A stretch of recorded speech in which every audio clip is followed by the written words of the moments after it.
Good morning madam पुणी समस्त को मध्य good morning. Praise the lord sir. Good morning. बहुत धन्यवाद आपणकर आह्वान पाई पुणी विशेष करी प्रभुଙ୍କର धन्यवाद दिए जो परमेश्वर आमानକୁ प्रेम କରିଛନ୍ତି ତାଙ୍କ ପ୍ରେମର ବଶବର୍ତ୍ତୀ କରି ଆମମାନଙ୍କୁ ଯେଉଁ ଅନୁଗ୍ରହ ଦାନଟି ଦେଇଛନ୍ତି ତାହାକୁ ଆମମାନେ ବ୍ୟବହାର କରିପାରିବା ପାଇଁ ପ୍ରଭୁ ଆମମାନଙ୍କୁ ବ୍ୟବହାର କରୁଛନ୍ତି ତାଙ୍କର ଆତ୍ମାଙ୍କ ଶକ୍ତିରେ। ତେଣୁ ପରମେଶ୍ୱରଙ୍କୁ ଧନ୍ୟବାଦ ଦେବା ସଙ୍ଗେ ସଙ୍ଗେ ଆମମାନଙ୍କ ପ୍ରିୟ ବିଶ୍ୱ ପାଜ୍ଞାଙ୍କୁ ମଧ୍ୟ ମୁଁ ବିଶେଷ ଧନ୍ୟବାଦ ଦିଏ ସେ ମୋତେ ଆପଣଙ୍କର ଜୁମ୍ରେ କହିବା ପାଇଁ ଏ ସୁଯୋଗଟି ଦେଇଛନ୍ତି। ଗତ ରାତିରେ ଆମେ ତାଙ୍କ ସହିତ କଥାବାର୍ତ୍ତା କରୁଥିଲୁ ଆଉ ଦୁଇଥର ଖଣ୍ଡେ ତାଙ୍କ ସହିତ ମୁଁ ମିଶିଛି। ପ୍ରଭୁ ତାଙ୍କୁ ମାଇଟି ଭାବରେ ୟଙ୍ଗ ଟାଇମରେ ବ୍ୟବହାର କରୁଛନ୍ତି ଆଉ ଏ ଜୁମ୍ ମାଧ୍ୟମରେ ବଲାଙ୍ଗୀର ଡିଷ୍ଟ୍ରିକ୍ଟ ତଥା ଭାରତ ବାହାରକୁ ଭାରତ ଭିତରେ ବିଭିନ୍ନ ସ୍ଥାନରେ ପ୍ରଭୁ ତାଙ୍କ ମିନିଷ୍ଟ୍ରିକୁ ବଢାଉଛନ୍ତି। ଏକ ଆଶୀର୍ବାଦ ନେଇକି ଏଇ ଦିନ ମାନଙ୍କ ମଧ୍ୟରେ ଅନ୍ତିମ ସମୟରେ ପରମେଶ୍ୱର ତାଙ୍କୁ ବ୍ୟବହାର କରୁଥିବାରୁ ତାଙ୍କୁ ମଧ୍ୟ ବିଶେଷ ବିଶେଷ ଧନ୍ୟବାଦ ଦେବା ସଙ୍ଗେ ସଙ୍ଗେ ଜୁମ୍ର ଯେତିକି ଜଏନ୍ ହେଇଛନ୍ତି କର୍ମକର୍ତ୍ତା ଯେତିକି କର୍ତ୍ତୃପକ୍ଷ ପ୍ରତ୍ୟେକଙ୍କୁ ମୁଁ ଧନ୍ୟବାଦ ଦିଏ। ମୋର ଆବାସଟା କ୍ଲିୟର ଆସୁଛି କି? ପ୍ରେଜ୍ ଦ ଲର୍ଡ। ତେବେ ସକାଳୁ ସକାଳୁ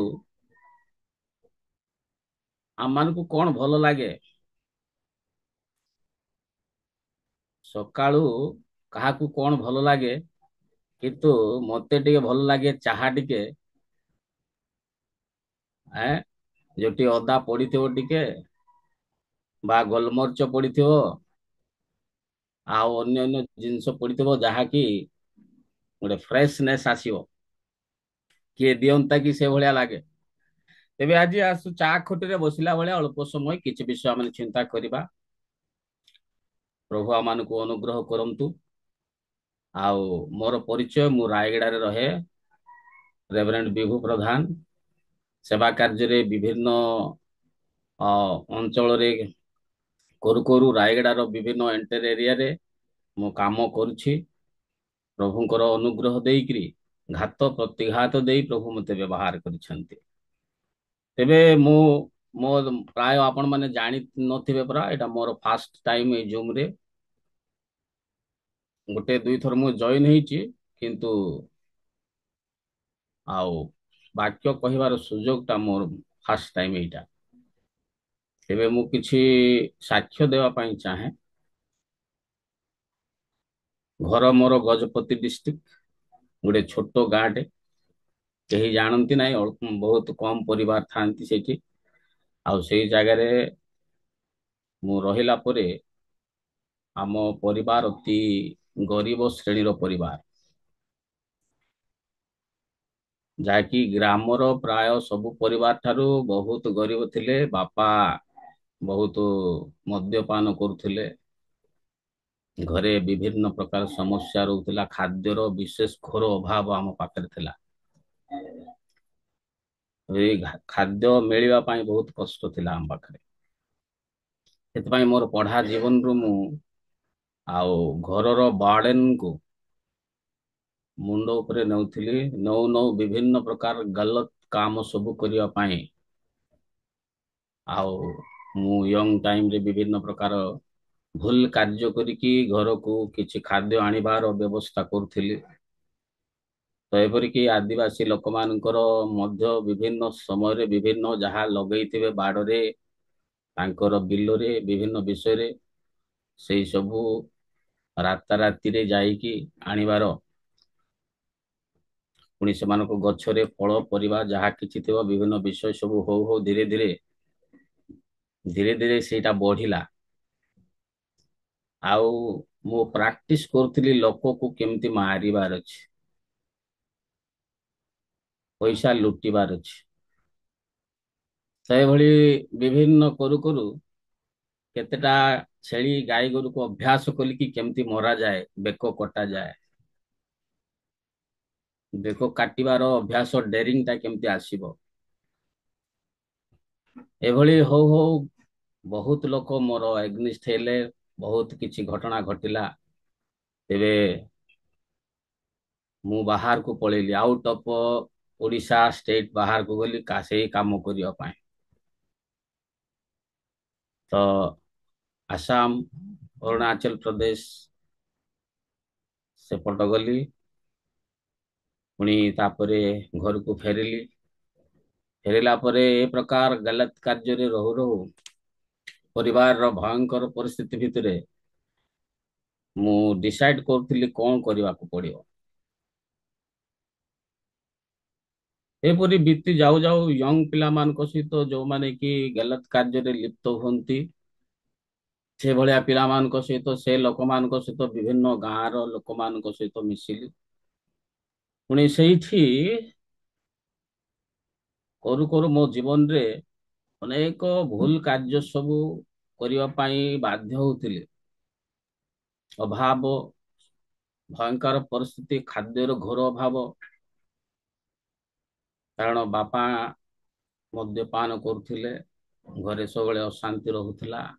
ବାପା ମାଙ୍କର ବିଷୟ ସବୁ ଆମେ ଦେଖୁଥିଲୁ, ସେମାନେ ଝଗଡା ଝାଟି ହଉଥିଲେ। ପୁଣି ହଠାତ୍ ଗୋଟେ ଦିନ ମୋ ପାଖରେ ଜଣେ ପ୍ରଭୁଙ୍କର ଦାସ ଆସିଲେ, ମତେ ଡାକିଲେ ଆଉ ତାଙ୍କ ସହିତ କିଛି ଦୂର ଯିବା ପାଇଁ ସେ କହିଲେ। ମୁଁ ଗଲି, ଯାଇକି ପୁନର୍ବାର ଫେରି ଆସିଲି।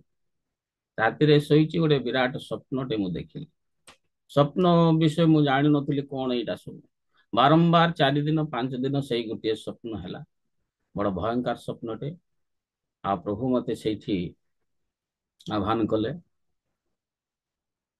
ସେଠି ଆହ୍ୱାନ କଲେ ମାନେ ସେଠି କହିଲେ, ୟୁ ପ୍ରିଚ୍ ମାଇ କ୍ରସ୍। କ୍ରୁଶକୁ ପ୍ରଚାର କରିବା ପାଇଁ ମୁଁ ତମକୁ ଆହ୍ୱାନ କରୁଛି। ସେଇ ସମୟରେ ମୁଁ କଣ କଣ ବୁଝିପାରିଲିନି। ମୁଁ ତାଙ୍କ ପ୍ରଭୁ କଣ କହୁଛନ୍ତି ମୁଁ କିଛି ବୁଝିପାରିଲିନି। ତେବେ ଏ ପ୍ରକାର ବାରମ୍ବାର ବାରମ୍ବାର ଯେତେବେଳେ ଇଏ ହେଲା, ହଠାତ୍ ଗୋଟେ ରାତିରେ ମୋର ନିଦ ଭାଙ୍ଗିଲା। ମୁଁ କ୍ରନ୍ଦନ କରୁଛି, ମୋର ଭୁଲ ଗୁଡାକ ପାଇଁ ମୁଁ କ୍ରନ୍ଦନ କରୁଛି। ଏଇଟା ମୁଁ ଦେଖିଲା ବେଳେ ଲୋକ ଗାଁ ମାନେ ମୋ ଘର ପରିବାର ସମସ୍ତେ ଆସି ଠିଆ ହେଇଛନ୍ତି। କଣ ହେଲା ଆଜି ଏ ଲୋକଟା ଏତେ ଦୁର୍ଦାନ୍ତ ଲୋକ, ଗାଁରେ କେହି ଭଲ ପାଉନାହାନ୍ତି। ବାପା କହୁଛନ୍ତି ତୁ ଘରୁ ପଳେଇ ଯା, ବାପା ଆଉ ତୋର ଜନ୍ମ ହେଇକି ଲାଭ ନାହିଁ, ତ ବେଶୀ ଅଦରକାରୀ ଲୋକ, ୱେଷ୍ଟ ପର୍ସନ। ଆଉ ଲୋକମାନେ ବହୁତ ଲୋକ ଏ ଗାଳି କରୁଛନ୍ତି, ଗାଁର କେହି ଭଲ ପାଉନାହାନ୍ତି, କେହି ସାହି ପଡିଶା ବି, ଅନ୍ୟ ଗାଁ ଲୋକ, ଅଲଗା ଜାତି ଲୋକମାନେ ବି ବିଭିନ୍ନ ପ୍ରକାର ଏ ପ୍ରକାର ସତ୍ତ୍ୱେ ମୁଁ ସେଇଦିନ କ୍ରନ୍ଦନ କଲି। କ୍ରନ୍ଦନ କଲା ପରେ ତାର ଆର ଦିନ ମୁଁ ପ୍ରାର୍ଥନା ଆରମ୍ଭ କଲି। ପ୍ରାର୍ଥନା କରୁ କରୁ ମୁଁ ଗୋଟେ ଜଙ୍ଗଲକୁ ପଳେଇଛି। ସେଠି ପ୍ରାୟ 3 ଦିନ ଉପବାସ ପ୍ରାର୍ଥନା କଲି। ମୋ ଘରେ ଖୋଜୁଛନ୍ତି କୁଆଡେ ଗଲା କଣ, ଆକୁ ଏମିତି ଗାଳି କରିବାରୁ କୁଆଡେ ପଳେଇଥିବ। ମୁଁ ଗୋଟେ ବାଇବଲ ଟା ଧରିଲି। ସେଠି 3 ଦିନ କଣ୍ଟିନ୍ୟୁ ବିନା ଜଳରେ ସେଇ ଜଙ୍ଗଲ ପାହାଡ, ବହୁତ ଭୟଙ୍କର ପାହାଡଟେ, ସେଇ ପାହାଡରେ ମୁଁ ରହିଲି। ସେଠୁ ଫେରି ଆସିଲି। ରାସ୍ତାରେ ଗୋଟେ ଶବର ଲୋକ ବା ଚଉରା ଲୋକ, ସେଇଠି ମୁଁ ଟିକେ ରହିଲି। ରହିଲା ପରେ ତାର ଛୁଆ ବହୁତ ସିରିୟସ ଥିଲା, ଏତେ ସିରିୟସ ଯେ ଜଙ୍ଗଲ ଭିତରେ ରାସ୍ତା ବି ନାହିଁ, ବହୁତ କଷ୍ଟ ସେମାନେ ରହୁଛନ୍ତି ସେଠି। ଆଉ ସେଇଠି ଗଲା ପରେ ମତେ କିଛି ପ୍ରାର୍ଥନା କରିବା ପାଇଁ ତା ପାଇଁ ଆଉ ସେଠି ଇଚ୍ଛା ହେଲା। ସେ ପିଲା କଣ୍ଡିସନ ବହୁତ ଖରାପ ଅଛି। ମୁଁ ସେଠି ପ୍ରାର୍ଥନା କଲି। ପ୍ରାର୍ଥନା ପରେ ସେ ପିଲାଟି ସାଙ୍ଗେ ସାଙ୍ଗେ ଆଖି ଖୋଲିଲା, ଦେଖିଲା, ସୁସ୍ଥ ହେଲା। ମୁଁ ଭାବିଲି ଏଟା କଣ ହେଲା। ସେମାନେ ବହୁତ ଖୁସି ହେଲେ, ମତେ ଚାହା ବନେଇ ଦେଲେ। ଭୋକ ବି ଲାଗୁଥାଏ ମତେ ବେଶୀ, ଆଉ ଚାହା ବନେଇଦେଲେ। ପଳେଇ ଆସିଲି। ପଳେଇ ଆସିଲା ପରେ ସେଇ ପ୍ରଭୁଙ୍କର ଦାସ, ଗୋଟେ ବଡ ଲୋକଟେ, ଆମ ଘରକୁ ଆସିଲେ। ପ୍ରଭୁ ଆପଣଙ୍କୁ ଆହ୍ୱାନ କରୁଛନ୍ତି ବୋଲି ସେ କହିଲେ। ମୋ ପାଇଁ ପ୍ରାର୍ଥନା କଲେ। ତାର କିଛି ଦିନ ପରେ ଆଉ ଜଣେ ପ୍ରଭୁଙ୍କର ଦାସ ଆସିଲେ ଫୁଲବାଣୀରୁ। ଆଉ ସେ ମତେ ଆସିଲେ ଆଉ କହିଲେ, ପ୍ରଭୁ ତୁମକୁ ଆହ୍ୱାନ କରିଛନ୍ତି, ମୁଁ ତମ ପାଇଁ ଗୋଟେ ଲେଖି ଦେଇଛି ବାଇବଲ ଟ୍ରେନିଂ ଯିବା ପାଇଁ। ମୁଁ ବାଇବଲ ଟ୍ରେନିଂ ତ ମୋର ଇଚ୍ଛା ନାହିଁ, କଣ କରିବି ସେଠି। ବାଇବଲ ଟ୍ରେନିଂ ଗଲେ ବହୁତ କିଛି ଇଏ ହେବାକୁ ପଡିବ। ତ ସେ ଜବରଦସ୍ତି ଲେଖିଦେଲେ, କଲ ଆସିଲା, ମୁଁ ଗଲି। ଗଲା ପରେ ସେଠି ରହିଲି। ରହିଲା ପରେ ବହୁତ ପିଲାମାନଙ୍କ ସହିତ ମୁଁ ରହିଲା ପରେ ସମସ୍ତଙ୍କର ମାସକୁ ପଇସା ଆସିବ, ମୋର କୋଉଠୁ ଆସିବ? ପକେଟ ଖର୍ଚ୍ଚ ପାଇଁ ତ ଦରକାର। ଆଉ ସେଇ ସମୟରେ ସମସ୍ତଙ୍କର ପଇସା ଆସୁଥିଲା, କିଛି କିଛି ପୋଷ୍ଟରେ, ସେତେବେଳେ ପୋଷ୍ଟରେ ଆସୁଥିଲା, ତ ମୋର ଆସୁନଥିଲା। ମୁଁ ଭାବିଲି ମୁଁ ଆଉ ରହିବି ନାହିଁ ଏଠି, ମତେ କିଏ ଦେବେ ପକେଟ ଖର୍ଚ୍ଚ, କିଏ କଣ କରିବେ? ଏ ଅବସ୍ଥାରେ ପିଲାମାନେ ଯେତେବେଳେ ଗାଧେଇ ସରନ୍ତି, ଗାଧେଇ ପଡିକି ବାହାରକୁ ଯାଆନ୍ତି, ସେଇ ସମୟରେ ସେମାନଙ୍କର ଯୋଉ ବଳିଥିବା ସାବୁନ ଖଣ୍ଡ ଗୁଡାକ ପଡିଥାଏ, ସେଇ ସାବୁନ ଖଣ୍ଡ ଗୁଡାକ ମୁଁ ଏକତ୍ର କରିକି ଗୋଟେ ସାବୁନ ବନେଇକି ଗାଧଉଥିଲି। ଯେ ସାବୁନ ମିଳିବା ବହୁତ କଷ୍ଟ ଥିଲା, ମୁଁ କିଣି ପାରୁନଥିଲି। ଆଉ ଏଭଳି କି ଗୋଟେ ଡ୍ରେସ ମୋର ଥିଲା, ଗୋଟେ ଡ୍ରେସ ହିଁ ମୁଁ ପିନ୍ଧୁଥିଲି, ସକାଳେ ସେଟା ପିନ୍ଧିକି ସେଟା ରହୁଥିଲି। ବହୁତ ଅସୁବିଧା। ତ ମୁଁ ଡିସାଇଡ କଲି ମୁଁ ଆଉ କରିପାରିବି ନାହିଁ ପ୍ରଭୁ, ଏଇ ଆଉ ଟ୍ରେନିଂ ଟା ମୋ ଦ୍ଵାରା ହବନି। ଆଉ ସେଇଥିପାଇଁ ମୁଁ କଣ କଲି, ସେଇ ଗୋଟେ ଦିନ ରାତିରେ ଗୋଡ ଡେଇଁକି ବାହାରିବା ପାଇଁ ଇଚ୍ଛା କଲି, କାରଣ ପଇସାର ଘୋର ଅଭାବ। ହଠାତ୍ ସେଇ ସମୟରେ ପ୍ରିନ୍ସିପାଲଟି ବୁଲୁଥିଲେ, ରାତି ପ୍ରାୟ 12ଟା ପରେ ସେ ବୁଲୁଥିଲେ। ମୁଁ ବାହାରିକି ଗଲା ବେଳେ ସେ ମତେ ଧରିଲେ, କଣ ପାଇଁ ଯାଉଛୁ?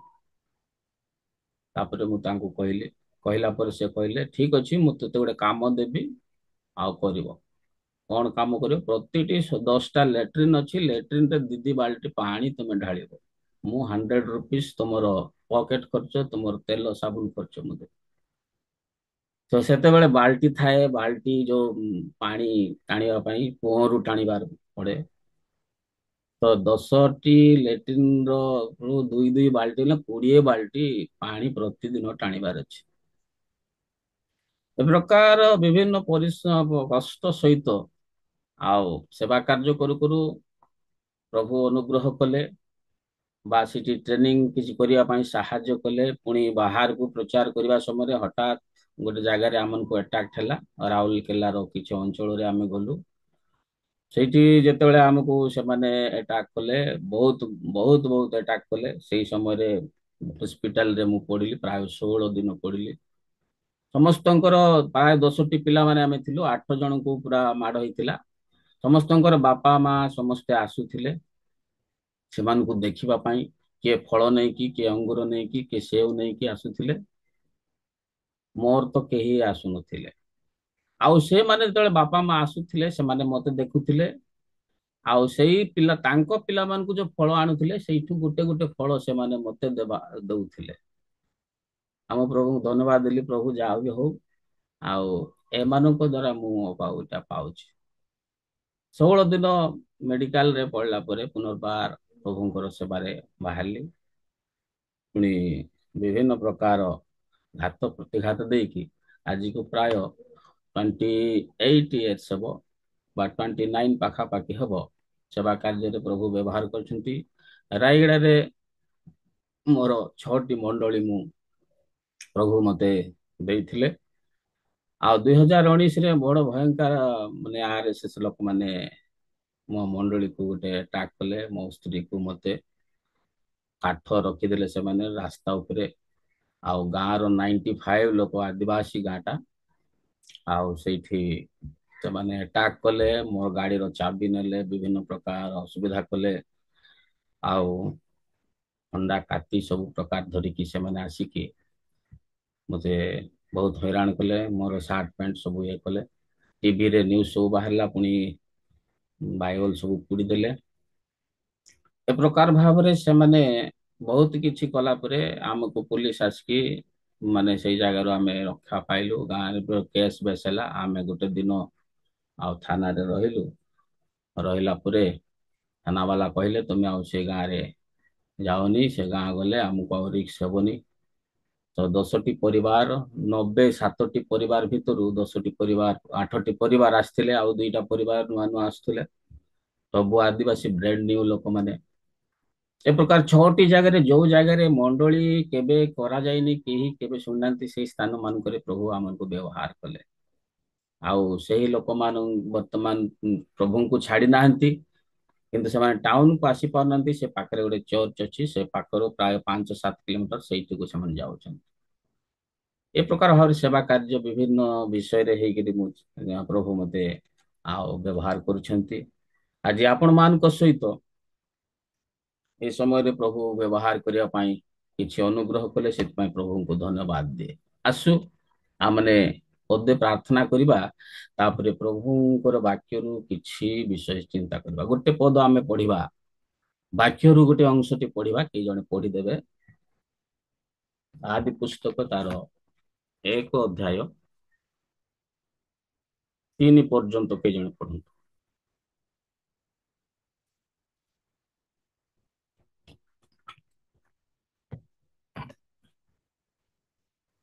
ଆଦ୍ୟରେ ପରମେଶ୍ୱର ସ୍ୱର୍ଗ ଓ ପୃଥିବୀର ସୃଷ୍ଟି କଲେ। ପୃଥିବୀ ନିର୍ଜନ ଓ ଶୂନ୍ୟ ଥିଲା, ଆଉ ଗଭୀର ଜଳ ଉପରେ ଅନ୍ଧକାର ଥିଲା।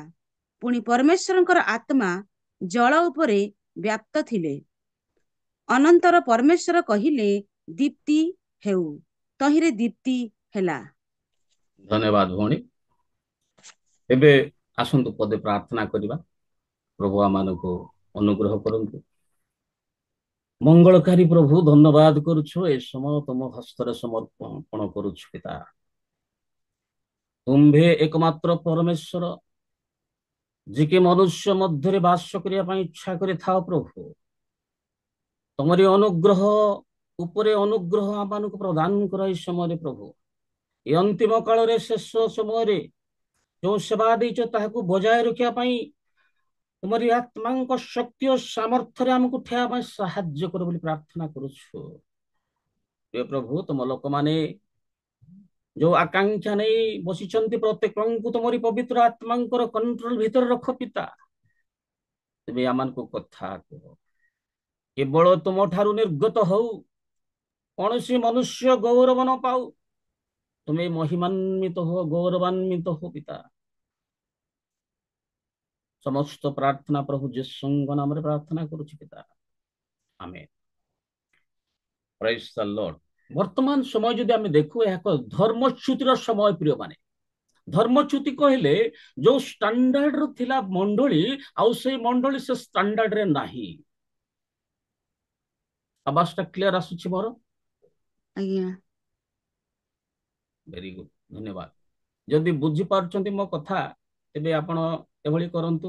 ଯଦି ବୁଝିପାରୁନାହାନ୍ତି, ଏମିତି କରିବେ।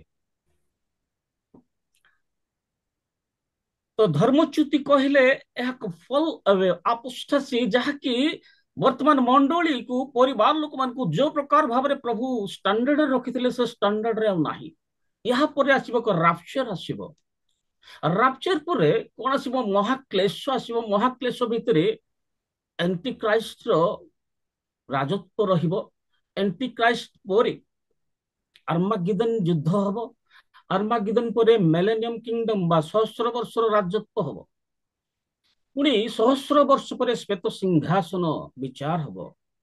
ତାପରେ ନୂତନ ପୃଥିବୀ, ନୂତନ ଆକାଶ ମଣ୍ଡଳ ମଧ୍ୟରେ ପ୍ରଭୁଙ୍କର ଲୋକମାନେ ରହିବେ। ଏଇ 7ଟି ସ୍ତର ଦେଇକି ମଣ୍ଡଳୀକୁ ଯିବାକୁ, ଆମକୁ ଯିବାକୁ ପଡିବ, ବା ପୃଥିବୀକୁ ଯିବାକୁ ପଡିବ। ତେଣୁ ପ୍ରିୟମାନେ, ଏହା ଏକ ଏମିତି ଏକ ସମୟ ଭିତରେ ଆମେ ଅଛୁ, ଆମମାନଙ୍କୁ ପ୍ରସ୍ତୁତ ହେବା ଦରକାର ଅଛି। ଏବେ ଆସୁ ଏଇ ବାକ୍ୟରୁ ଯାହା ଆମେ ପଢିଲେ, ତାହା ଭିତରୁ ଆମେ ଦେଖିବା କିଛି ଅଂଶ। ଏହା ଶୁଣା ଯାଇଥିବା ବାକ୍ୟ ଅଟେ। ଅନେକ ଥର ଆପଣ ଶୁଣିଥିବେ, ଜାଣିଥିବେ, ଅନେକଙ୍କ ଠାରୁ ମହତ୍ ମହତ୍ ବିଷୟ ବୁଝିପାରିଥିବେ। କିନ୍ତୁ ଆଜି ଗୋଟେ ବିଷୟ ଆମେ ଶିଖିବା, ଯାହା ଶୁଣିଛୁ ପୁନର୍ବାର୍ତ୍ତାକୁ ଆମେ ଶୁଣିବା। ଲେଖାଯାଏ, ଆଦରେ ପରମେଶ୍ୱର ସ୍ୱର୍ଗ ଏବଂ ପୃଥିବୀ ସୃଷ୍ଟି କଲେ। ପରମେଶ୍ୱର ଯେତେବେଳେ ସୃଷ୍ଟି କରୁଛନ୍ତି ପ୍ରିୟମାନେ, ତାହା ଏମିତି ଏକ ସମୟ ଥିଲା ଯେ ପରମେଶ୍ୱର ସ୍ୱର୍ଗ ଏବଂ ପୃଥିବୀ ଗୋଟେ ଦିନରେ ସୃଷ୍ଟି କରୁଛନ୍ତି। ଗୋଟିଏ ସମୟରେ ସୃଷ୍ଟି କରୁଛନ୍ତି, ଗୋଟିଏ ଭାବରେ ସୃଷ୍ଟି କରୁଛନ୍ତି। ଆହା କଣ ସ୍ୱର୍ଗ ଏବଂ ପୃଥିବୀ, ଏତେ ହାଇ ଲେଭେଲର ସୃଷ୍ଟି, ଏତେ ଲୋ ଲେଭେଲରେ ଆଉ ଗୋଟେ ଜିନିଷକୁ ସୃଷ୍ଟି କରୁଛନ୍ତି, କିନ୍ତୁ ଗୋଟିଏ ଦିନରେ ସୃଷ୍ଟି କରୁଛନ୍ତି। ସେ ଦେଖନ୍ତୁ, ଏହା ଭିତରେ ଗଭୀର ବିଷୟ ସବୁ ଅଛି। କାରଣ ଆଦି ପୁସ୍ତକ ଏବଂ ପ୍ରକାଶିତ ପୁସ୍ତକର ଏମିତି ବିଷୟ ସବୁ ରହିଛି। ଆଦି ପୁସ୍ତକ ସୃଷ୍ଟି କରାଯାଇଛି, ପ୍ରକାଶିତ ପୁସ୍ତକରେ ନୂତନ ସୃଷ୍ଟି ଅଛି। ଆଦି ପୁସ୍ତକରେ ସର୍ପ ଅଛି, ପ୍ରକାଶିତ ପୁସ୍ତକରେ ପ୍ରକାଣ୍ଡ ସର୍ପକୁ ଶେଷ କରାଯାଇଛି। ଆଦି ପୁସ୍ତକରେ ବାବିଲନ ଅଛି, ପ୍ରକାଶିତ ପୁସ୍ତକରେ ବାବିଲ ନଗର ହେଇଯାଇଛି। ଏଣୁ ଆଦି ପୁସ୍ତକ ଜୀବନ ବୃକ୍ଷ ଅଛି, ଜୀବନ ନଦୀ ଅଛି। प्रकाशित पुस्तक ଲେଖା ଅଛି। ଏଣୁ ପ୍ରିୟ ମାନେ ଗୋଟେ ବିଷୟ ଜାଣିବାକୁ ହେଲେ ଆମକୁ ପ୍ରଥମରେ ଆରମ୍ଭ କରିବାକୁ ପଡିବ।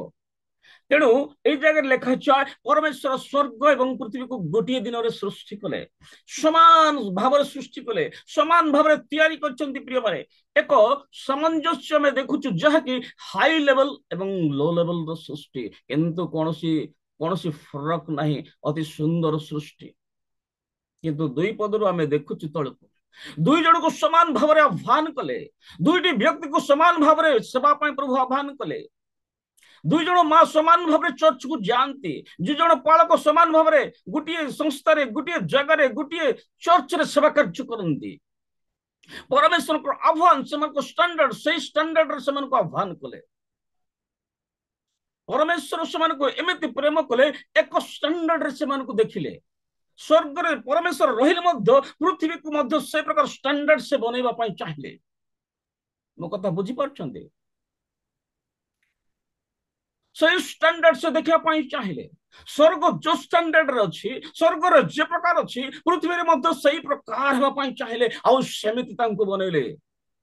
ଦୁଇ ଜଣଙ୍କର ଆହ୍ୱାନ, ଦୁଇ ଜଣ ପାଳକ, ଦୁଇ ଜଣ ମା, ଦୁଇ ଜଣ ବିଶ୍ୱାସୀ ମାନେ ଗୋଟିଏ ଚର୍ଚ୍ଚକୁ ଯାଆନ୍ତି, ସମାନ ଆହ୍ୱାନ ହେଇଥାଇପାରେ, କିନ୍ତୁ ଜଣେ ଲୋକ ସ୍ୱର୍ଗ ଯେମିତିକୁ ସେମିତି ଷ୍ଟାଣ୍ଡାର୍ଡରେ ଅଛି। ଦୁଇ ପଦରେ କଣ ଲେଖା ଅଛି?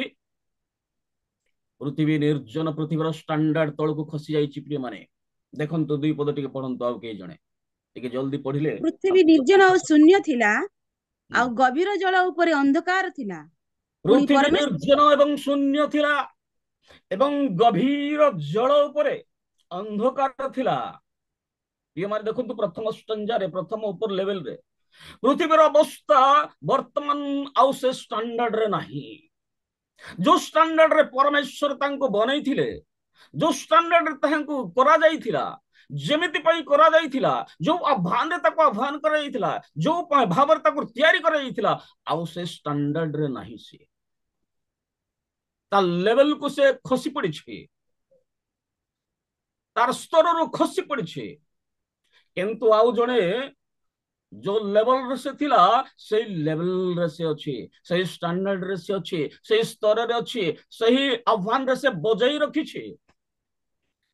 ଆଜି ଅନେକ ଲୋକ ଆହ୍ୱାନ ପାଆନ୍ତି, ଅନେକ ବାଳକ ପ୍ରଚାରକ ମାନେ ହେଇପାରେ ଆହ୍ୱାନ ପାଇଛନ୍ତି, କିନ୍ତୁ ଲେଭେଲରେ ଅଛନ୍ତି କି? ଷ୍ଟାଣ୍ଡାର୍ଡରୁ ଖସି ଯାଇ ନାହାନ୍ତି ତ?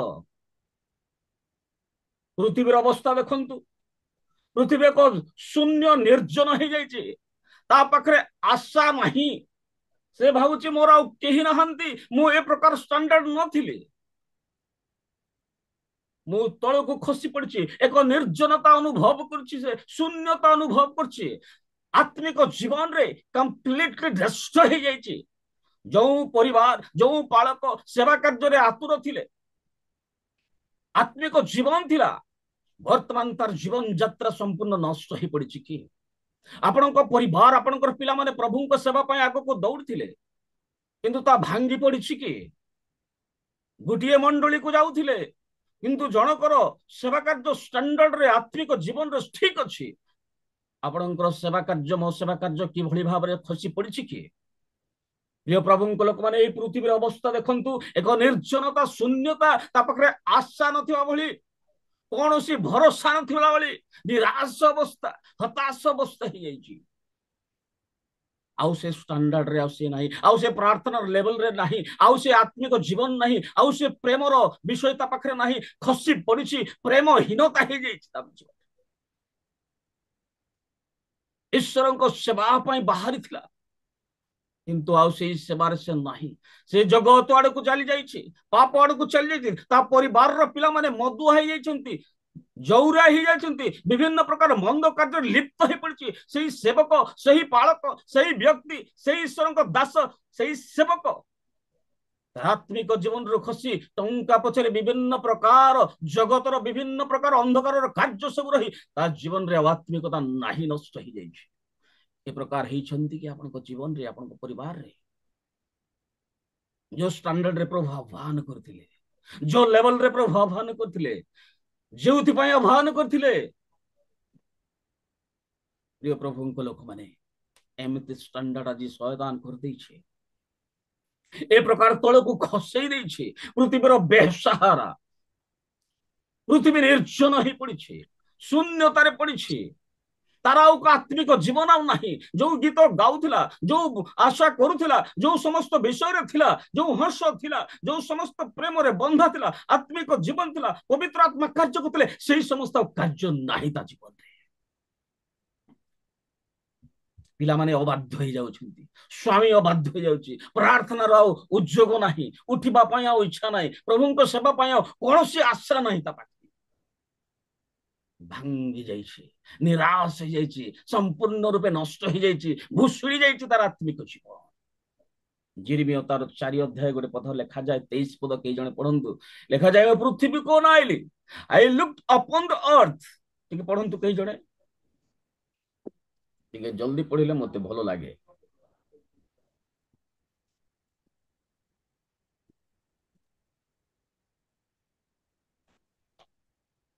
ମୁଁ ପୃଥିବୀକି ଅନାଇଲି, ଆଉ ଦେଖ ତାହା ନିର୍ଜନ ଓ ଶୂନ୍ୟ ଥିଲା। ଆକାଶ ମଣ୍ଡଳକୁ ଅନାଇଲି, ଆଉ ତହିଁରେ ଦୀପ୍ତି ନଥିଲା। ମୁଁ ପୃଥିବୀକୁ ଅନାଇଲି, ଆଉ ତାହା କଣ ଥିଲା? ନିର୍ଜନ ଶୂନ୍ୟ ଥିଲା। ଆକାଶ ମଣ୍ଡଳକୁ ଅନାଇଲି, ଆଉ ସେଠି କୌଣସି ଦୀପ୍ତି ନଥିଲା। ପ୍ରିୟ ମାନେ, ଆଜି ପରମେଶ୍ୱର ଅନାଉଛନ୍ତି ଯୋଉ ପୃଥିବୀକୁ ସେ ବନେଇଥିଲେ, ଯୋଉ ଭାବରେ ଆପଣଙ୍କୁ ଆହ୍ୱାନ କରିଥିଲେ, ଯୋଉ ଷ୍ଟାଣ୍ଡାର୍ଡରେ ଆପଣଙ୍କୁ ରଖିଥିଲେ, ଯୋଉ ସେବା କାର୍ଯ୍ୟ ପାଇଁ ଆହ୍ୱାନ କରିଥିଲେ, ଆପଣଙ୍କର ସେଇ ସେବା କାର୍ଯ୍ୟ ରହିଛି କି? ମୋ ସେଇ ସେବା କାର୍ଯ୍ୟ ରହିଛି କି? ନା ପୃଥିବୀ ନିର୍ଜନ ହେଇଯାଇଛି, ସେବା ଭିନ୍ନ ପ୍ରକାର ହେଇଯାଇଛି। ଆତ୍ମିକ ରୋଗ ଶରୀର ଆଡକୁ ଚାଲି ଯାଇଛନ୍ତି କି? ଆରମ୍ଭ କରିଥିଲା ଉତ୍ତମ ଭାବରେ, ଦୌଡୁଥିଲେ ଭଲ ଭାବରେ, ଦେଖା ଯାଉଥିଲେ ଭଲ ଭାବରେ, ପରମେଶ୍ୱରଙ୍କ ଷ୍ଟାଣ୍ଡାର୍ଡରେ ସ୍ଥିତି ଥିଲେ, ବର୍ତ୍ତମାନ ଭାଙ୍ଗି ପଡିଛି। ଅନେକ ପରିବାର, ଅନେକ ଲୋକମାନେ, ଅନେକ ସେବକ ମାନେ, ଅନେକ ଖ୍ରୀଷ୍ଟିଆନ ବିଶ୍ୱାସୀ ମାନଙ୍କର ଫ୍ୟାମିଲି ସବୁ ଏ ଷ୍ଟାଣ୍ଡାର୍ଡରେ ଆଉ ନାହିଁ। ଆପଣ ପରିବାର ଶାନ୍ତି ନାହିଁ, ଅଶାନ୍ତିର ବାତାବରଣ, ପରିବାର ଭାଙ୍ଗି ଭୁଷୁଡି ପଡିଛି, ପରିବାରରେ ସମସ୍ତ ପ୍ରକାର ଏପଟ ସେପଟ ଅଛି, କିଏ ପ୍ରାର୍ଥନାରେ ବସୁନାହାନ୍ତି, ଈଶ୍ୱରଙ୍କ ଗୀତ ଗାଇବା ବଦଳରେ ଭିନ୍ନ ପ୍ରକାର ଭାଷା ଆସୁଛି, ଭିନ୍ନ ପ୍ରକାର ବିଷୟ ସବୁ ଆସୁଛି। ଆଉ ପରିବାର ଲୋକମାନେ ଏପଟ ସେପଟ ବାକ୍ୟ ତ ଶୁଣନ୍ତି, କିନ୍ତୁ ସେମାନଙ୍କ ଜୀବନରେ ଆଉ ସେ ଷ୍ଟାଣ୍ଡାର୍ଡକୁ ସେମାନେ ଆସିପାରନ୍ତି ନାହିଁ। ଏ ପ୍ରକାର ମୁଁ ଦେଖିଲି, ଆଉ ଏ ପ୍ରକାର ହେଇଛି। ପୃଥିବୀ ନିର୍ଜନ, ଶୂନ୍ୟ, ଦୀପ୍ତିହୀନ, ବାଟ ଅନ୍ଧକାର, କଣ କରିବି ସେ ବୁଝିପାରୁନି। ପ୍ରିୟମାନେ, ପ୍ରଭୁ ମତେ ପୁଣି ଆପଣଙ୍କୁ ଆହ୍ୱାନ କରିଛନ୍ତି ସେଇ ଷ୍ଟାଣ୍ଡାର୍ଡରେ। ଆଜି କୋଉ ଲେଭେଲରେ ଆପଣ ଅଛନ୍ତି? ଶୟତାନ ଆପଣଙ୍କୁ ମତେ ଭାଙ୍ଗି ପକେଇଛି କି? ଶୟତାନ ଏ ପ୍ରକାର ଭାବରେ ଅନାଥ କରିଦେଇଛି କି? ନିରାଶ୍ରୟ କରିଦେଇଛି କି? ଆପଣଙ୍କର ଆଶା ବିହୀନ ହେଇଯାଇଛନ୍ତି। ମୋ ପିଲାମାନଙ୍କ ପାଇଁ କଣ ହବ? କଥା ମାନୁନାହାନ୍ତି, ଈଶ୍ୱରଙ୍କ ସେବା କରୁନାହାନ୍ତି, ସେମାନେ ବିଭିନ୍ନ ରଙ୍ଗମଞ୍ଚ ଜାଗତିକ ଜଗତର ଅନୁରୂପ ହେଇକି ଜୀବନ ଯାତ୍ରା, ସେମାନଙ୍କର ହେୟାର କଟିଂ, ସେମାନେ ଡ୍ରେସ୍ ଅପ୍, ସେମାନଙ୍କର ଖାନା ପିନା, ବିଭିନ୍ନ ବିଷୟ ସବୁ ଈଶ୍ୱରଙ୍କ ଷ୍ଟାଣ୍ଡାର୍ଡ ତଳକୁ ଖସି ଯାଇଛି। ବଡ ବଡ ବିଶପ ମାନଙ୍କର ପରିବାର ଭାଙ୍ଗି ଯାଇଛି, ବଡ ବଡ ଡକ୍ଟର ମାନଙ୍କର ପରିବାର ଭାଙ୍ଗି ଯାଇଛି, ବଡ ବଡ ନେତା ମାନଙ୍କର ପରିବାର ମିନିଷ୍ଟ୍ରି ସବୁ ଭାଙ୍ଗି ଯାଇଛି। ଆତ୍ମିକ ଷ୍ଟାଣ୍ଡାର୍ଡ ଆଉ ନାହିଁ ସେମାନଙ୍କର। ଜାଗତିକରେ ସମ୍ପୂର୍ଣ୍ଣ ରୂପେ ଅଧିକ ଷ୍ଟାଣ୍ଡାର୍ଡ ହେଇଥାଇପାରେ, କିନ୍ତୁ ଆତ୍ମିକ ଜୀବନରେ ପରମେଶ୍ୱର ଯୋଉ ଷ୍ଟାଣ୍ଡାର୍ଡରେ ଆହ୍ୱାନ କରିଥିଲେ, ସେ ଷ୍ଟାଣ୍ଡାର୍ଡରେ ଆଉ ନାହିଁ। ଦେଖିଲେ ନିରାଶ ହେଇଯାଇଛି, ପୃଥିବୀ ହତାଶ ହେଇଯାଇଛି, ତା ପାଇଁ ଆଉ କୌଣସି ଆଶା ନଥିଲା ବୋଲି ଲେଖାଯାଏ। ଯେତେବେଳେ ଇମାୟର ଲୋକମାନେ ବା ଇମାୟର 2 ଜଣ ଶିଷ୍ୟ, ସେମାନେ ପ୍ରଭୁଙ୍କର ଆଶା କରି ଆସିଥିଲେ, ଆଶା ବାନ୍ଧି ଆସିଥିଲେ। ଟିକେ ପଢିବା ଲୁକ ପୁସ୍ତକ 2ର ତାର 24, ଲୁକ 24 ଅଧ୍ୟାୟ ତାର 21 ପଦ ଟିକେ ପଢନ୍ତୁ କେହି ଜଣେ।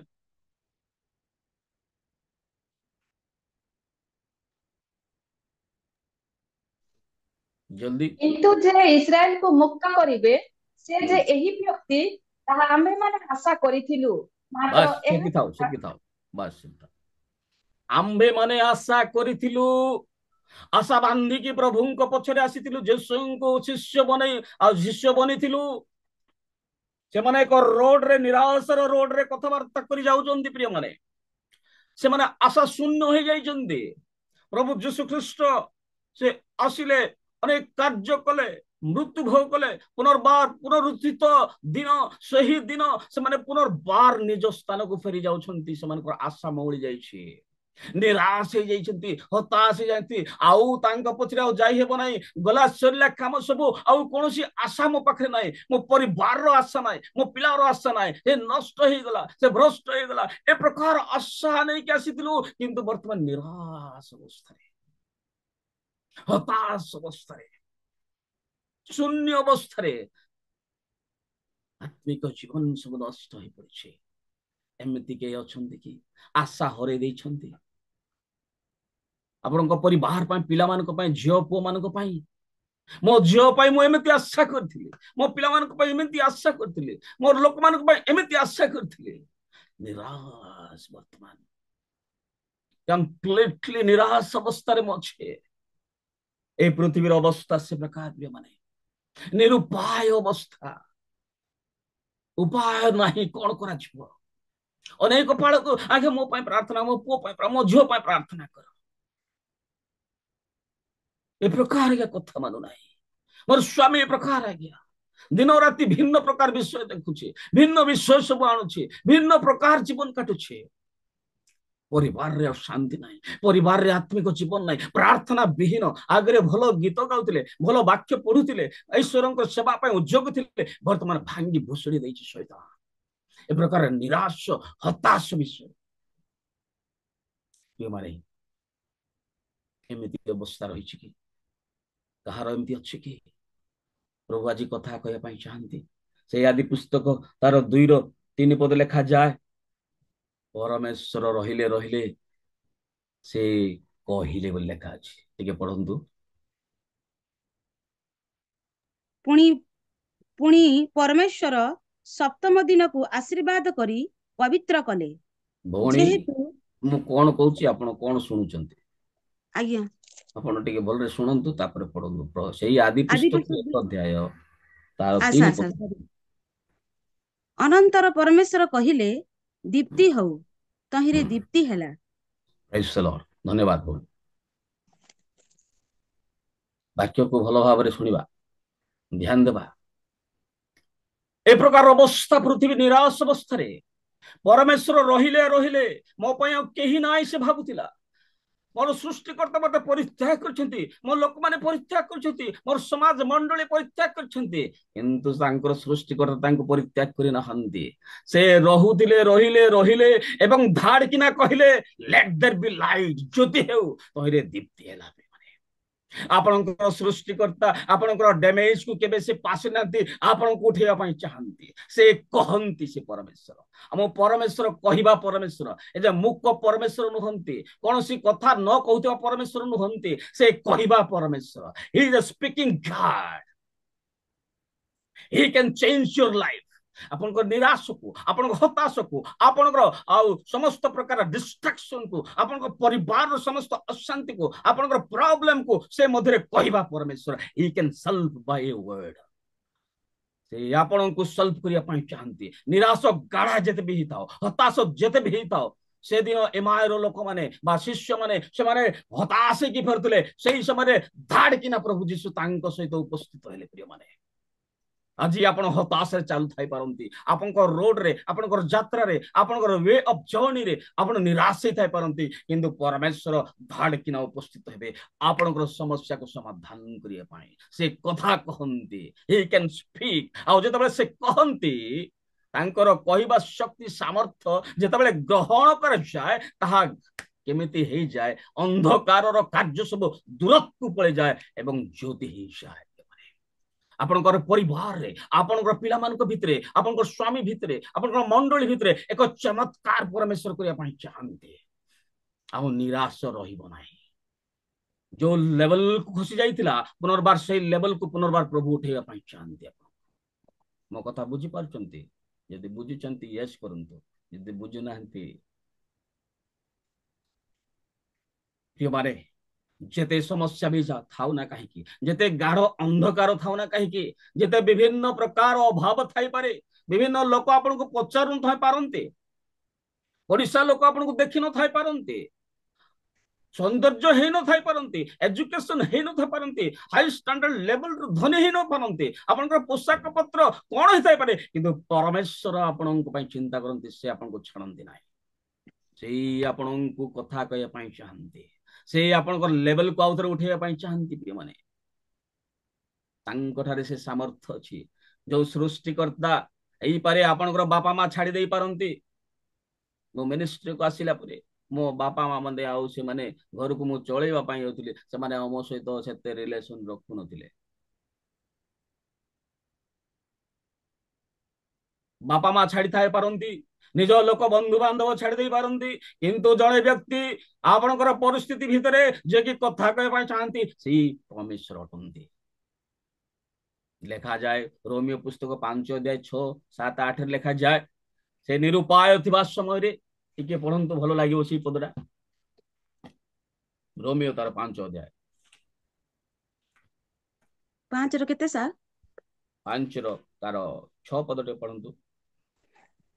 କାରଣ ଯେତେବେଳେ ଆମେମାନେ ନିରୁପାୟ ଥିଲୁ, ସେତେବେଳେ ଖ୍ରୀଷ୍ଟ ଉପଯୁକ୍ତ ସମୟରେ ଅଧାର୍ମିକ ମାନଙ୍କ ନିମନ୍ତେ ମୃତ୍ୟୁଭୋଗ କଲେ। ଧନ୍ୟବାଦ। ଯେତେବେଳେ ନିରୁପାୟ ଅବସ୍ଥାରେ ପୃଥିବୀ ଥିଲା, ଆପଣ ଏବଂ ମୁଁ ନିରୁପାୟ ଥିଲୁ, ଆମ ପରମେଶ୍ୱର ଯେ ସୃଷ୍ଟିକର୍ତ୍ତା ଦେଖିଲେ ଏଇ ଜଗତ ନିରୁପାୟ, ପୃଥିବୀ ନିର୍ଜନ ଶୂନ୍ୟ ଅନ୍ଧକାର ତାକୁ ଦଳି ଦଳାନ୍ତ କରି ପକେଇଛି, ବିଭିନ୍ନ ଲୋକମାନେ ଦଳି ଦଳାନ୍ତ କରି ପକେଇଛି, ତା ପାଖରେ ଆଉ କୌଣସି ଆଶା ନାହିଁ। ସେତେବେଳେ ପ୍ରଭୁ ଯୀଶୁ ଉପଯୁକ୍ତ ସମୟରେ ରାଇଟ ଟାଇମ, ପରମେଶ୍ୱର ରାଇଟ ଟାଇମରେ ସେ କାର୍ଯ୍ୟ କରନ୍ତି। ଯେତେବେଳେ ଆପଣ ସାଲାଣ୍ଡର ହେଇଯାଆନ୍ତି, ତାଙ୍କ ବାକ୍ୟକୁ ଶ୍ରବଣ କରନ୍ତି, ଗ୍ରହଣ କରନ୍ତି, ଆସ୍ୱାଦନ କରନ୍ତି, ସେ ବାକ୍ୟକୁ ନିଜସ୍ୱ କରନ୍ତି, ଆଉ ସେ ଷ୍ଟାଣ୍ଡାର୍ଡ ସେ ପୃଥିବୀ ରହିବ ନାହିଁ। ସେ ଷ୍ଟାଣ୍ଡାର୍ଡ ଉପରକୁ ଉଠିବା ପାଇଁ ଚାହାନ୍ତି। ନିରୁପାୟ ଥିବା ସମୟରେ ପ୍ରଭୁ ଯୀଶୁ ଆମ ପାଇଁ ସେ ଜୀବନ ଦେବା ପାଇଁ ଆଗକୁ ଆସିଲେ, ସେ ରକ୍ତ ଦେଲେ, ସେ ଆପଣାର ଜୀବନ ଦେଲେ, ଆମକୁ ମୂଲ୍ୟ ଦେଇକି କ୍ରୟ କଲେ, ପୁନର୍ବାର ସେ ତାଙ୍କ ପାଖକୁ ନେଲେ। ସେ 8 ପଦ ଟିକେ ପଢନ୍ତୁ। କିନ୍ତୁ ଆମେମାନେ ପାପୀ ଥିବା ସମୟରେ ସୁଦ୍ଧା ଖ୍ରୀଷ୍ଟ ଯେ ଆମମାନଙ୍କ ନିମନ୍ତେ ମୃତ୍ୟୁଭୋଗ କଲେ, ସେଥିରେ ଈଶ୍ୱର ଆମମାନଙ୍କ ପ୍ରତି ଆପଣା ପ୍ରେମ ସପ୍ରମାଣ କରୁଅଛନ୍ତି। ଧନ୍ୟବାଦ। ପାପୀ ଥିବା ସମୟରେ, ଏଇପାରେ ଆପଣଙ୍କ ଜୀବନରେ ମୁଁ ଭୟଙ୍କର ପାପ କରିଛି, ଯାହା ମନୁଷ୍ୟ ଦୃଷ୍ଟିରେ, ପରମେଶ୍ୱରଙ୍କ ଦୃଷ୍ଟିରେ ମନ୍ଦ, ଏଇ ପାପ ମତେ ଘାଣ୍ଟିକି ଦଳି ଦଳାନ୍ତ କରି ପକାଉଛି, ସାରୁ ବାହାରି ପାରୁନାହିଁ, ତାହାଠାରୁ ଆମେ ଆସି ପାରୁନାହିଁ, ତାକୁ ଛାଡି ପାରୁନାହିଁ, ତାହା ସଦା ସର୍ବଦା ସେଇ ପାଖରେ ମତେ ନେଇଯାଉଛି, ପୁନର୍ବାର ବାହାରିବା ପାଇଁ ଚେଷ୍ଟା କରୁଛି, ଅନ୍ଧକାର ମାଡ଼ି ଆସୁଛି। କିନ୍ତୁ ଲଖନ୍ତୁ ସେଇ ସମୟରେ, ପାପୀ ଥିବା ସମୟରେ, ଉପଯୁକ୍ତ ସମୟରେ ଆପଣ ପ୍ରାଣ ଦେଇକି ଆପଣଙ୍କୁ ପୁଣି ମତେ ଆହ୍ୱାନ କଲେ ପୁନର୍ବାର। ପ୍ରଭୁ ଯୀଶୁ ଦେଖିଲେ ଗୋଟେ ଜାଗାରେ, ମାଥ୍ୟୁ ତାର 9ର ଅଧ୍ୟାୟରେ ଗୋଟେ 36 ଲେଖା ଅଛି, ଲୋକମାନେ ଅରକ୍ଷକ ମେଷ ତୁଲ୍ୟ ଦୁର୍ଦ୍ଦଶାଗ୍ରସ୍ତ ଅବସ୍ଥାରେ ସେ ଦେଖିଲେ, ନିରାଶ ଅବସ୍ଥାରେ ଲୋକମାନଙ୍କ ପରିସ୍ଥିତି ଭୟଙ୍କର ଥିଲା। ଏ କମ୍ପାସନେଟ୍ ସେଭିୟର, ଏକ ହୃଦୟ ଥିବା ପରମେଶ୍ୱର, ସେଇ ଛାଡ଼ିଲେ ନାହିଁ ସେମାନଙ୍କୁ, ଖାଦ୍ୟ ଯୋଗାଇଲେ ସେମାନଙ୍କୁ।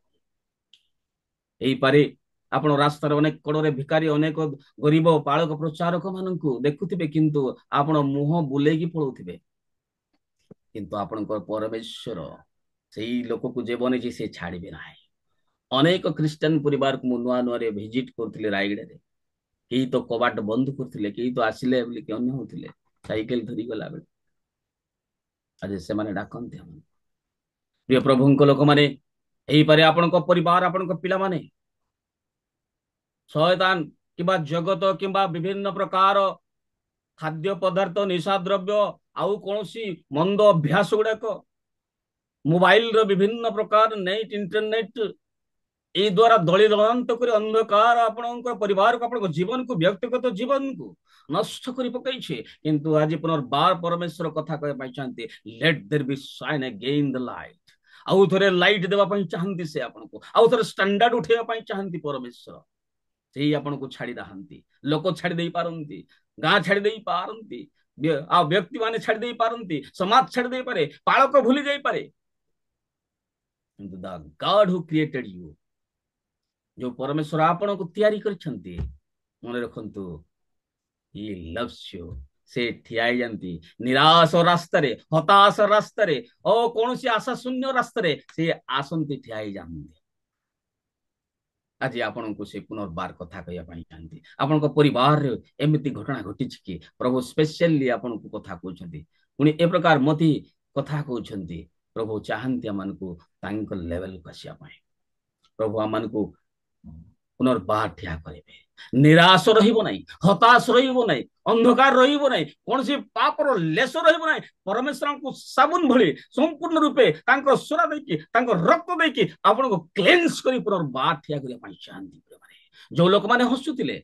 पृथ्वी को देखी हसुले जो लोक मैंने आपण को परिहास करते देखिए परमेश्वर से लेवल को आणवे सरेंडर हो जाओ वाक्य को निजस्व कर शुणु कठिन न हो गर्व न हो अंधकार कार्य सब चली दुरात्मार कार्य सब चली परमेश्वर व्यवहार करेंगे आसतु प्रार्थना करवा प्रभु को निकट समर्पित है प्रभु आज मो परिवार रे मो पिला मानकर अवस्था ए प्रकार मु जो स्टैंडर्ड रे थिली से स्टैंडर्ड रे नाही मते दया कर करुणा कर अनुग्रह कर प्रभु ए स्वल्प वाक्य द्वारा हम समस्त को आशीर्वाद करंतु नमस्कार बहुत बहुत धन्यवाद।